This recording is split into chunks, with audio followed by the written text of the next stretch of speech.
বাস্তু অনুসারে আমাদের বাড়িতে পজিটিভ ও নেগেটিভ এই দুই ধরনের এনার্জি থাকে। পজিটিভ এনার্জির প্রাধান্য বেশি থাকলে সেই সংসারে সুখ ও শান্তি থাকে, কিন্তু যে বাড়িতে নেগেটিভ এনার্জি বেশি থাকে সেই বাড়িতে নানা ক্ষতি হয়ে যেতে পারে। আপনার বাড়িতে নেগেটিভ এনার্জি আছে কিনা তা কিভাবে বুঝবেন? নাম্বার 1, পরিবারের এক বা একাধিক সদস্য যদি এক নাগাড়ে অসুখে ভুগতে থাকে, যদি চিকিৎসা করেও কোনো লাভ না হয়, তাহলে বুঝবেন আপনার বাড়িতে হয়তো অশুভ শক্তির প্রকোপ রয়েছে। নাম্বার 2, যদি বারবার চেষ্টা করেও কোনো কাজে সাফল্য না পান, যদি কোনো কাজ বারবার আটকে যেতে থাকে, তাহলে নিশ্চিন্তভাবে আপনার বাড়িতে নেগেটিভ এনার্জি রয়েছে। নাম্বার 3, যদি সবসময় আলস্য বোধ করেন, কোনো কাজেই মন না লাগে, যদি উন্নতি ছাড়া একের পর এক সুযোগ হাতছাড়া করতে থাকেন, তাহলে আপনার ঘরে অশুভ শক্তি রয়েছে।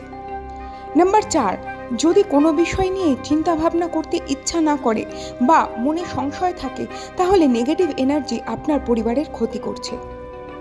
নাম্বার 5, সব সময় যদি মাথায় নেগেটিভ চিন্তা ভাবনা কাজ করে, এমনকি আত্মহত্যার চিন্তাও মাথায় আসে, তাহলে নিশ্চিন্তভাবে রয়েছে ওই বাড়িতে নেগেটিভ এনার্জির প্রভাব।